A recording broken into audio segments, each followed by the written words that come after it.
Hey folks, Steve Voigt of Voigt Planes. Today I want to talk to you about flattening the soles of wooden bench planes. If you're going to use wooden planes, you need to be able to tune the soles seasonally. A wooden bench plane needs to be tuned typically 2 to 3 times a year. Some types of wooden planes like rabbet planes and molding planes seem to need tuning more than that. But bench planes, you're usually good a couple, 3 times a year. So it's just a fact of life of using wooden planes. But fortunately, it's a very fast and easy process. A metal plane, it might take you hours to flatten a plane, whereas I can flatten the sole of a smoother like this in less than a minute, and that's not an exaggeration. Okay, so let me start by talking about how do you know when you need to flatten the sole of your plane. A couple things to look for. The first is when you sight down the plane, when you're gonna adjust it, if you see the iron seems to be sticking out and then you go to use it and it's not cutting at all. So you come back and you take your mallet and you tap the blade and you sight down again, and the iron is sticking way out. It looks like it's going to take a heavy cut, and then you put it down on the board and it takes only a really light cut. That's a good indicator that your sole is not flat.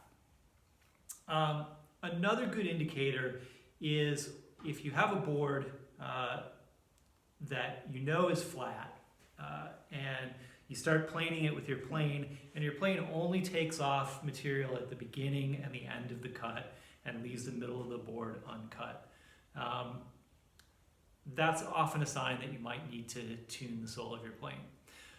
There are some other things that could cause that. For example, your board might actually be a little bit concave, so you want to check it with a straight edge. It could also be that the underside of your board has a hollow in the middle and the board is flexing. So there are other causes of your plane only cutting at the beginning and the end, but if you can eliminate those other causes, then possibly the cause is that your plane sole is not flat.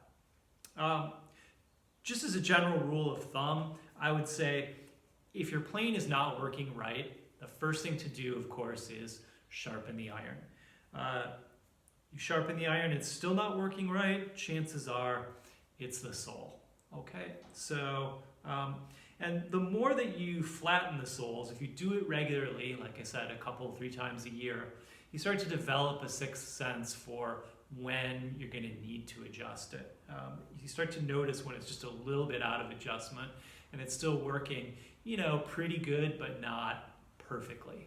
Okay, so all good reasons for adjusting your planes regularly.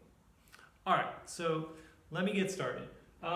The first thing to do is take the iron out.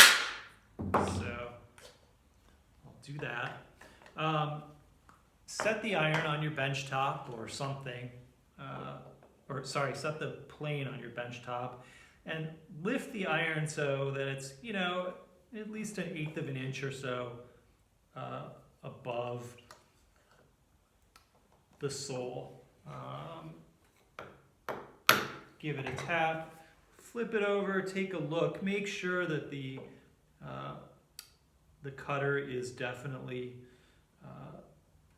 up above the sole so that you don't damage it in the next step.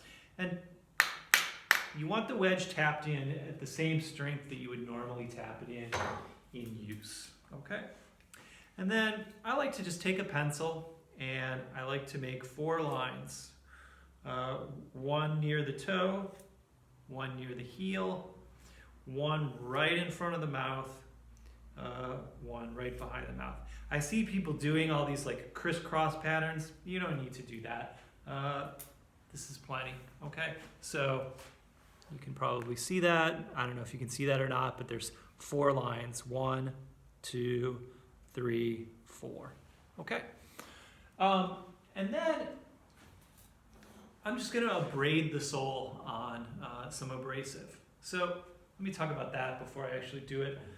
First of all, if your plane is way out, you need to plane the bottom of your plane sole.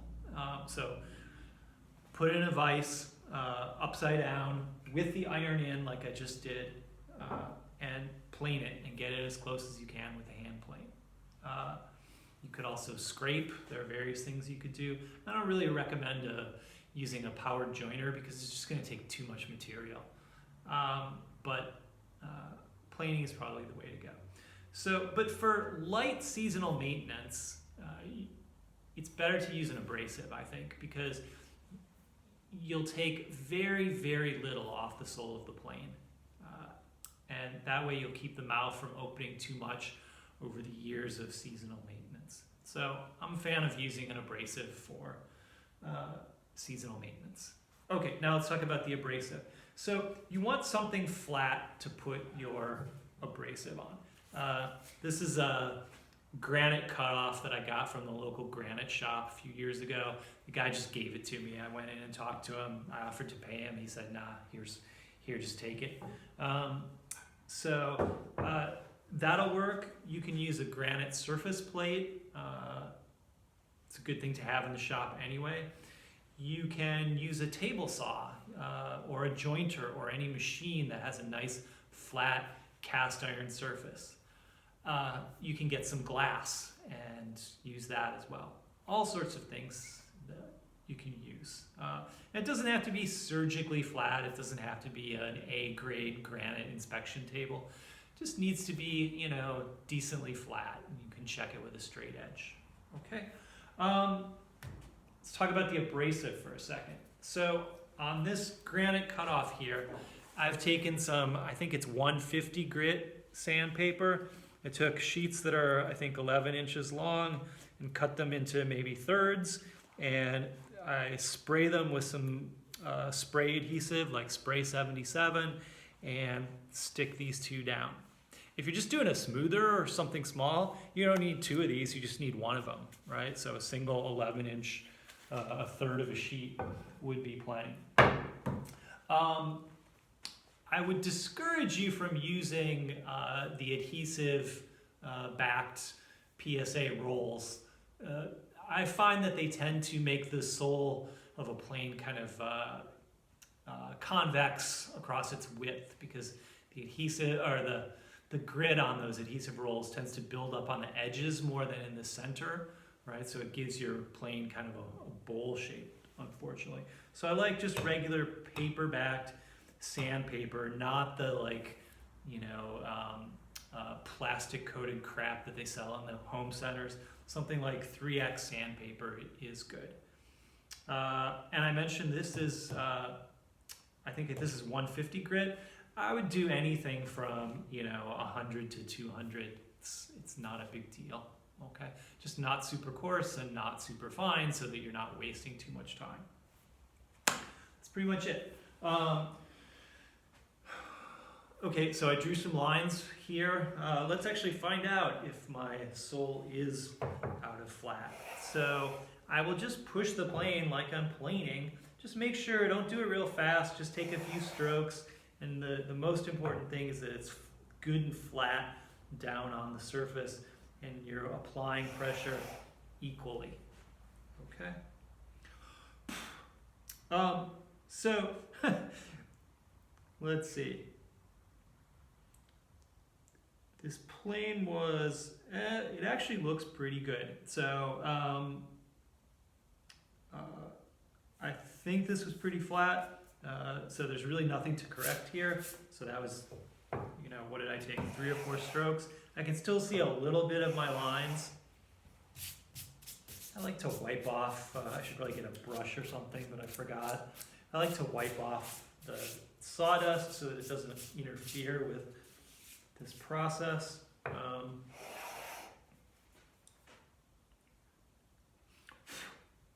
Okay, I can't see my lines anymore. So I'm done. That was literally the whole process of tuning this plane that was last tuned, I don't know, a few months ago. Excuse me. So it's good. One thing I'll mention is let's say you do this and you still see a little bit of lines at the end, your pencil lines, or you can see that the plane has not completely cleaned up all the way at the ends. It's fine. Don't worry about it. The crucial thing, the thing that really should matter to you, is that there's not a line right behind the mouth and there's not a pencil line right in front of the mouth. That would indicate that you have a hollow, and that's going to interfere with planing. And obviously, if you've only cleaned up at the mouth and the rest of the sole is not cleaned up, that's going to indicate that your sole is overly convex, and that's not a good thing either. Okay? But if it's cleaned up, right in front of it and behind the mouth, and you don't have big hollows, you're fine. Okay? It's not brain surgery. Doesn't have to be absolutely flat over every single millimeter of the sole, right? So focus on the priorities, I would say. All right, so that's pretty much it. You can do the same thing with bigger planes. I will flatten my 22-inch triplane on this same piece of granite. So it's an easy process. So thanks for watching, everybody.